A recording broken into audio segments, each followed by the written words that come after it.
The most bizarre trial just ended, and I cannot believe nobody is talking about it. I am just stunned by what happened in the courtroom because honestly, it was so disrespectful to the victim. It ended just like it should have, but what went on during it is just bizarre. Carlos Maldonado was 56 years old when his life was stolen from him. He lived in Waukesha, Wisconsin, and he has a daughter that he loves so much. One of the last things he ever did for her was pay for new brakes for her car that she really needed with the last bit of money that he had on him because he wanted to help her and he would just do anything for her. He was a really strong man who loved working out, but was also really smart and always coming up with new ideas. He had wanted to start a business one day, and his daughter even called him a jack of all trades. In April of 2024, Carlos would go missing and he wouldn't be found until October 2024 when somebody noticed something odd in the woods next to Carlos's apartment complex. Law enforcement would investigate and they would find Carlos's decomposing body wrapped in plastic wrap and his hands tied with duct tape. And eventually, the man that lived across from him in the same apartment complex would be arrested, 63-year-old Kevin Litchwick. Kevin lived in that apartment complex for 7 years, and if you want a description on what Kevin's like, this is what Captain Bauman had to say about him. He was a detail oriented individual. Some would say he's creepy. So there's that. Kevin's trial started Monday, June 8th. And even though he has no legal background, a week before his trial started, he fired his public defender and decided that he would just be representing himself. So, as you can imagine, it's not going well for him.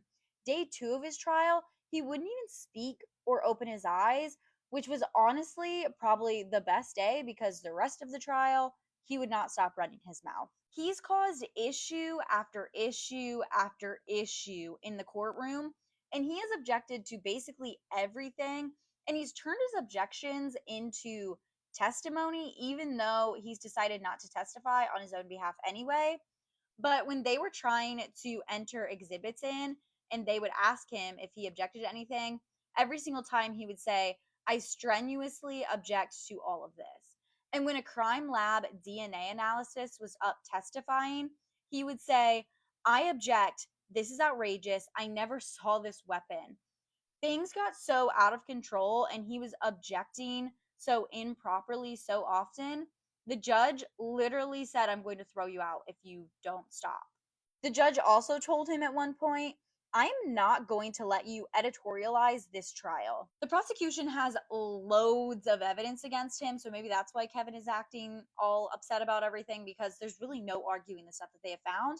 But the prosecution alleges that they found a hit list in his home called Operation Slop Shop, and it had Carlos's name on it. And then after Carlos died, he was taken off.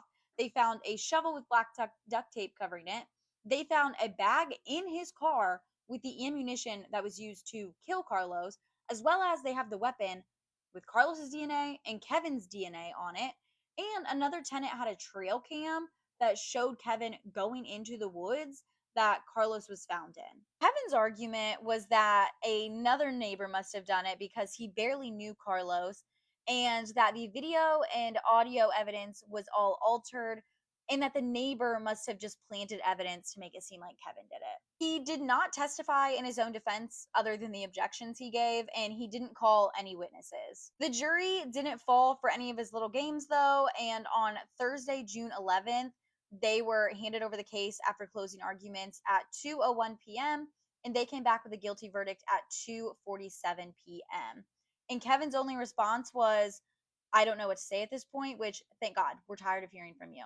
Thankfully, Carlos's family was able to get justice, but just so disrespectful to poor Carlos and his family for Kevin to act the way he did. I mean, I guess you can't expect much from a man like that, but just so disrespectful and disgusting. Thank you for watching this video. I'm so shocked that more people aren't talking about it, honestly, because the whole trial, the video clips I saw, just whole thing was bizarre.